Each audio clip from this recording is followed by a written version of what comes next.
तो last episode में हमने देखा था कि चोई को पता चलता है कि डोंगी मेडिकल सेंटर से भाग गया है। फिर हमें वो टाइम दिखाया जाता है जब वो भाग रहा था। वो अपने सेल से निकलकर डॉक्टर का एक कोट पहनकर वहां से निकल जाता है। इसलिए साफ पता चल रहा था कि इसमें कोई इसकी हेल्प कर रहा है। और जब वो बाहर जाता है तो वहां पर उसे एक बैग मिलता है जिसमें कि उसके लिए कपड़े, एक फोन और कार की चाबी थी। तो चाबियों को लेकर एक गाड़ी तक पहुंच जाता है और फिर वहां से निकल जाता है। फिर सैंग को देखते हैं, उसने बहुत सी गोलियां खा ली थी, वो बेहोश हो गया था। इसलिए फिलिप और जेक्यू उसे हॉस्पिटल लेकर जाते हैं। उसकी हालत देखकर तो जेक्यू को उस पर गुस्सा आ रहा था कि उसने ये क्या कर दिया। पर अब वो फिलिप से कहता है कि वो सैंग के खिलाफ केस को वापस ले लेगा। फिलिप उसे समझाता भी है कि अगर तुमने इस बार केस वापस ले लिया तो तुम वापस से केस नहीं कर पाओगे और हो सकता है कि तुम्हें तुम्हारा डिपॉजिट वापस नहीं मिले। लेकिन वो फिर भी केस वापस लेना चाहता था क्योंकि उसे लग रहा था कि शायद उसके केस करने की वजह से ही सैंग ने खुद को मारने की कोशिश की।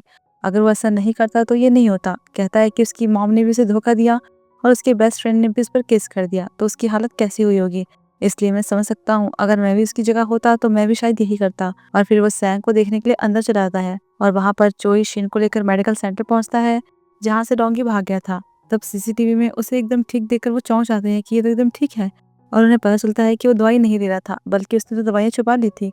और तो सिक्योरिटी गार्ड भी चोई को डोंगी के डॉक्टर से मिलने भी नहीं देते।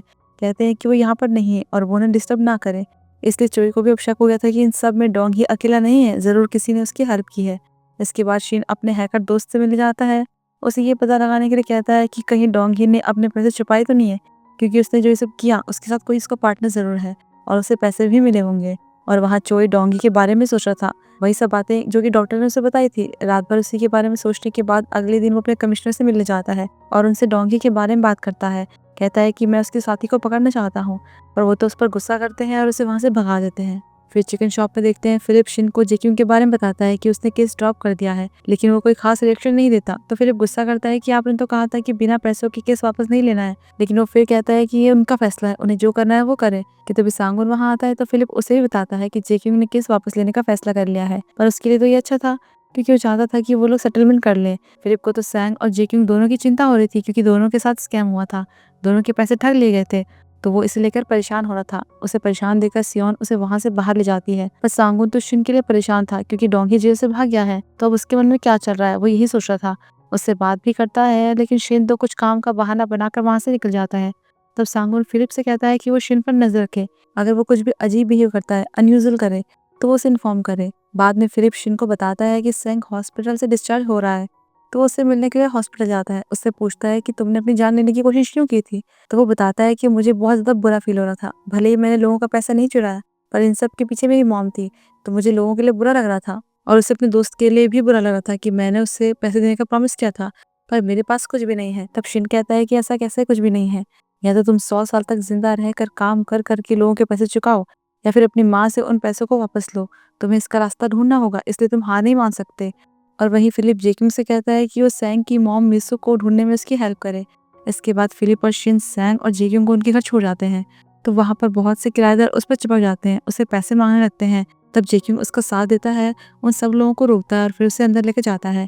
जबकि वहां पर मिसू एक बीच के पास होटल में अपने बॉयफ्रेंड लेचुल के साथ मौज मस्ती कर रही थी, लोगों के पैसों से ऐश कर रही थी। और वो इतनी बदतमीज थी कि अपने बेटे के लिए कह रही थी कि वो मुझे परेशान करेगा, वो बिल्कुल लीच की तरह मुझसे चिपका हुआ है, कहीं वो कोई दिक्कत ना कर दे। वहीं रात में जेक्यूंग सैंग के साथ रुकता है।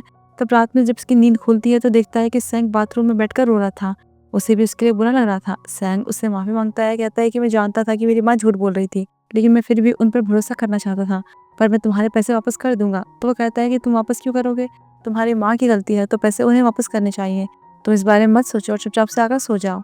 मतलब उन दोनों के बीच में अब सब कुछ ठीक हो गया था। तब सैंग को शिन की बात याद आती है कि तुम्हें गिव अप नहीं करना है और तुम्हारी माँ ने जो तुम्हारे साथ किया है उसे मत भूलना, उन्हें कभी माफ मत करना, तुम्हें वो सारे पैसे वापस पाने होंगे। इसलिए अगले दिन वो और जेक्यूंग फिलिप के साथ पुलिस स्टेशन जाते हैं और तब वो मिसू के खिलाफ फ्रॉड के लिए रिपोर्ट कर देते हैं। पर फिलिप को इस बात की टेंशन हो रही थी कि रिपोर्ट तो हमने कर दी है, लेकिन अगर मिसू ने पैसे देने से मना कर दिया तो हम उसे फोर्स नहीं कर पाएंगे। लेकिन चाहे कुछ भी हो, अब उसने ठान लिया था कि हम उसे वो पैसे ऐसे ही लेकर नहीं जाने दे सकते। तब शीनू से कहता है कि हमें उसे पैसों के साथ पकड़ना होगा।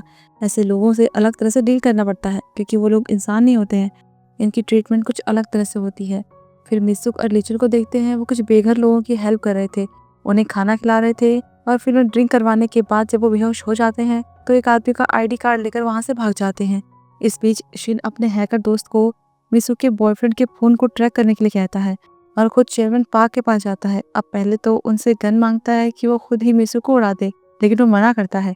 तो शिन उन्हें उसे किसी ऐसे इंसान से मिलाने के लिए कहता है जो कि मेडिकल लाइन से जुड़ा हो, जिसे इंजेक्शन वगैरह लगाना आता हो। और ऐसा इंसान कोई और नहीं बल्कि मैडम जू का मैनेजर बे था, क्योंकि उसके पास नर्सिंग का लाइसेंस था। फिर नेक्स्ट देखते हैं कि उस हैकर दोस्त को लीचुल की लोकेशन का पता चल गया था। तो शिन फिलिप को उसके साथ चलने के लिए कहता है। तब सियोन भी उनके साथ जाती है। फिर मैडम जू को देखते हैं। मैनेजर बे को उसकी चिंता हो रही थी कि अगर वो चला गया तो कहीं योंग वो उसे कोई नुकसान ना पहुंचा दे, पर वो कहती है कि तुम चिंता मत करो। वो कहता है कि अगर कोई प्रॉब्लम होगी तो मुझे कॉल जरूर करना। इसके बाद वो चला जाता है। पर तब हम वहाँ पर योंगवू को देखते हैं, जो कि अभी भी उस पर नजर रख रहा था। फिर अगले दिन शिन फिलिप और सियोन के साथ उसी जगह जाता है जहाँ पर मिसुक और लिचुल रुके हुए थे। हैकर दोस्त ने उन्हें लोकेशन बता दी थी और ये भी पता चल गया था कि वो दोनों बेघर लोगों की आईडी चुरा कर उसका इस्तेमाल करते हैं। तो शिन फिलिप और सियोन को कुछ एविडेंस ढूंढने के लिए कहता है और खुद कहीं और निकल जाता है, जबकि वो मैनेजर बे पहले से ही मिसुक तक पहुंच गया था। वो तो उन दोनों का ड्राइवर होने का नाटक करता है और उन्हें होटल रूम से लेने के लिए आता है। फिर उन दोनों को पीने के लिए डिटॉक्स वाटर देता है, लेकिन वो कोई ऐसा पानी नहीं था। उसे पीने के बाद तो वो लोग बेहोश ही हो जाते हैं। और जबकि दूसरी तरफ योंग वो मैडम जू के बारे में घुस जाता है। वो उसकी बेटी के बारे में जानना चाहता था, जो कि अब अब्रॉड में रहती थी, पर वो बताने से मना कर देती है और एक कांच का ग्लास तोड़कर उसे डराती है कि अगर तुम फिर से यहाँ पर दिखाई दिए तो मैं तुम्हें जान से मार डालूंगी। इसलिए वो वहाँ से चला जाता है और वहाँ फिलिप और सियोन कुछ बेघर लोगों से मिलते हैं। उनसे मिसुक और लिचुली के बारे में पूछते हैं और फिर ऐसे में उन्हें वो आदमी मिल जाता है जिसकी आईडी उन्होंने चुराई थी। उसका नाम कांग यंग था। तो फिलिप डिटेक्टिव कांग को कॉल करता है और उस आदमी के नाम से प्रॉपर्टी चेक करने के लिए कहता है। तो वो बताती है कि उसके नाम पर 3 अपार्टमेंट लिए गए हैं, उनमें से 2 तो पहले ही लीज पर दे चुके हैं। तो वो नया घर खरीदने के लिए एक कपल बनने का नाटक करते हैं और रियल एस्टेट ऑफिस जाते हैं। तो वो एजेंट उन्हें मिसू के ही अपार्टमेंट के बारे में बताता है, जो कि उसी आदमी के नाम पर था, यानी कि वो भी मिसू के साथ मिला हुआ था। इस बीच शिन एक पुराने ग्रीन हाउस जाता है जहाँ पर मैनेजर बे ने मिसुक और लिचुल को बांधा हुआ था। तब शिन उसे आईवी लगाने के लिए कहता है। मैनेजर बे तो अपना काम करके निकल जाता है। इसके बाद जब वो लोग जागते हैं तो खुद को यहाँ पर बंधा हुआ इस हालत में देखकर डर जाते हैं। शिन तो उन्हें डराता है कि तुम्हारे स्कैम की वजह से एक लड़के ने अपनी जान दे दी, तो अब तुम्हें भी इसका हर्जाना भुगतना पड़ेगा। और फिर उनके सामने शर्त रखता है कि 3 मिनट के अंदर तुम ये डिसाइड करो कि तुम दोनों में से कौन जिंदा रहेगा। अगर तुम डिसाइड नहीं कर पाए तो तुम दोनों ही मर जाओगे। तो ऐसे में वो दोनों एक दूसरे पर इल्जाम लगाते हैं कि ये बेकार है, इसने सब कुछ गड़बड़ की। मिसुक लिचुल के लिए कहती है कि तुमने सब कुछ सिखाया, तुम बहुत बुरे हो। तो वो उसे कहता है कि तुमने तो अपने बेटे को भी नहीं छोड़ा। बस दोनों ऐसे ही लड़ने लग जाते हैं और ऐसे में ही टाइम निकल जाता है। तो शिन लिचुल के मुंह में जबरदस्ती एक सफेद पाउडर डालता है, जिससे कि उसके मुंह से झाग निकलने लगता है और वो बेहोश हो जाता है।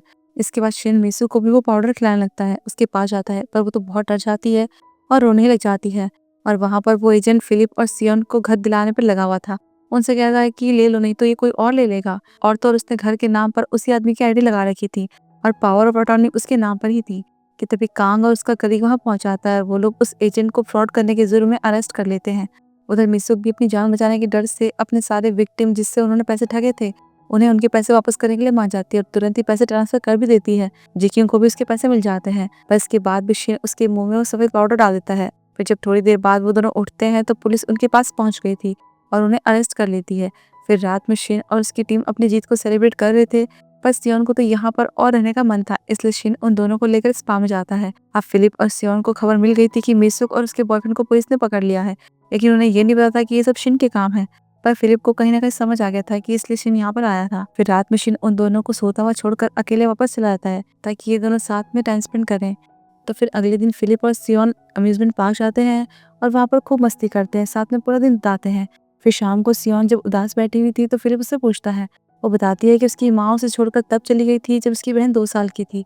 और वहीं पुलिस स्टेशन में मिसुक और लिचुल से पूछताछ चल रही थी। तब पता चलता है कि शिन ने उन्हें कोई ड्रग्स नहीं दिया था, बल्कि वो तो ग्लूकोज था और विटामिन थे, जिससे कि उनके मुंह से झाग निकला था। वो पुलिस को समझा भी नहीं पा रहे थे कि उनके साथ क्या हुआ। वो तो शिन का नाम भी नहीं जानते थे, इसलिए उन्हें कुछ बता नहीं पाते। तब मिसुक उन्हें अपने बेटे से मिलवाने के लिए कहती है, क्योंकि उसे यकीन नहीं हो रहा था कि उसके बेटे ने उसके खिलाफ रिपोर्ट की है। तो जब सैंग को पता चलता है तो वो मिलने के लिए मान जाता है और फिर जब अपनी माँ से मिलने के लिए जाता है उसे बताता है कि मैंने ही रिपोर्ट की थी। तो उसकी माँ उसे फिर से पटाने लगती है कि हम तो फैमिली है ना, इसलिए तुम रिपोर्ट वापस ले लो। लेकिन वो कहता है कि आपने मेरे साथ ऐसा क्यों किया, मुझे धोखा दिया, मैंने इस्तेमाल किया। जब आप मुझे छोड़कर चली गई थी तो मैंने हर दिन आपके आने का वेट किया। आप मेरी फैमिली नहीं हो, मेरी असली फैमिली मेरा दोस्त है और अनाथालय के लोग हैं। फिर बाद में सांगुन फिलिप और उन लड़कों के साथ खाने पर जाता है और जिस तरह से अब तक उन्होंने खुद को संभाला, अपनी सिचुएशन के साथ डील की, उसके लिए उनकी तारीफ भी करता है कि वो लोग बहुत ज़्यादा स्ट्रॉन्ग है और अच्छे दोस्त हैं। तब उन्हें खुश देखकर फिलिप बहुत खुश होता है।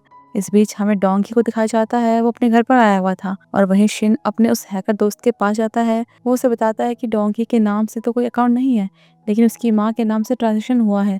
उनके नाम से जुड़ा एक विदेशी अकाउंट मिला है, लेकिन उसे पासवर्ड तोड़ने के लिए कुछ टाइम चाहिए। और जबकि वहाँ डोंकी एक जगह पर जाता है जहाँ पर कोई उसे दरवाजे के नीचे से एक लड़की की फोटो देता है। फिर वो किसी को फ़ोन करता है और वहाँ शिन डोंकी के एड्रेस पर जाता है। वहाँ पर उसे उसकी कुछ पुरानी फ़ोटोज़ मिलती है और फिर एक सनशाइन डे केयर नाम की जगह पर जाता है। इन सब के बाद शाम को वो घर वापस आता है तो अपने बेटे की तस्वीर देखता है और उसे याद करने लग जाता है।